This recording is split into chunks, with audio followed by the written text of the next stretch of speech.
আজকে আমি বানাবো চিকেন মশলা। চিকেন মশলা বানাবার জন্য আমি চিকেনগুলোকে নুন, হলুদ, লঙ্কা, সর্ষের তেল মেখে 10 মিনিটের জন্য রেস্টে রেখে দিয়েছিলাম। এবার এগুলোকে ভেজে নিচ্ছি।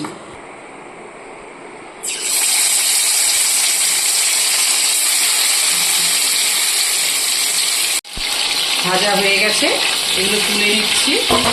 বাকিগুলো এইভাবে ভেজে নেব।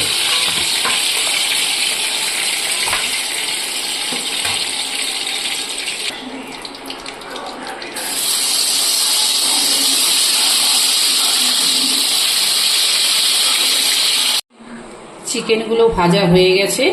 এবার ওই তেলের মধ্যে দিয়ে দিচ্ছি 2টো তেজপাতা, 2টো লঙ্কা আর গোটা গরম মশলা।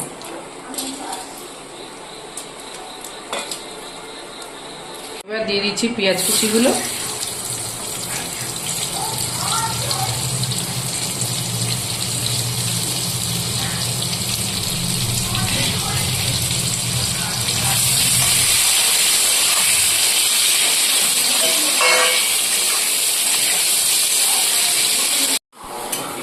পেঁয়াজটা দেখুন কি সুন্দর লাল লাল হয়ে ভাজা হয়ে গেছে।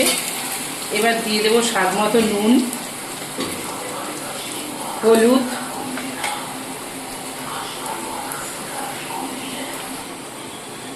রসুন বাটা 1 চামচ, আদা বাটা 1 চামচ, লঙ্কা বাটা 1 চামচ, একটা টমেটো কুচিয়ে রাখা। সবগুলো দিয়ে আমি এবার ভালো করে মশলাটাকে কষিয়ে নেব।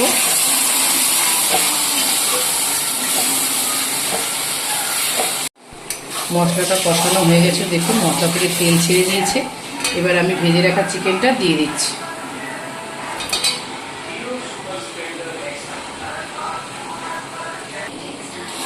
ভালো করে এবার মশলাটা মিশিয়ে তারপরে 5 মিনিটের জন্য ঢেকে রাখবো।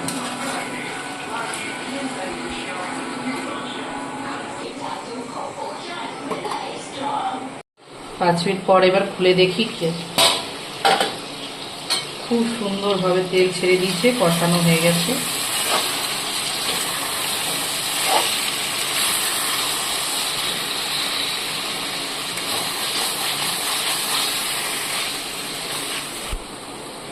এবার দিয়ে দিচ্ছি একটু গরম জল।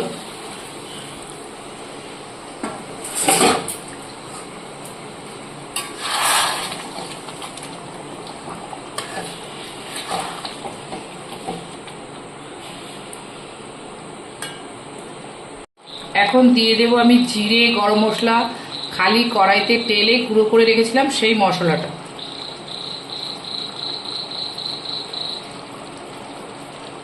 এবার ধনে পাতা আর পুদিনা পাতা কুচিয়ে রেখেছিলাম আমি একসঙ্গে, সেটা দিয়ে দিচ্ছি।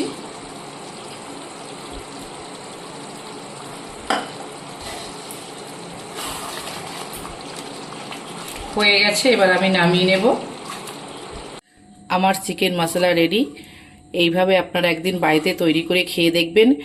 খাবারটা খুবই সুস্বাদু হয় এবং ভালো লাগলে লাইক, কমেন্ট, শেয়ার করবেন।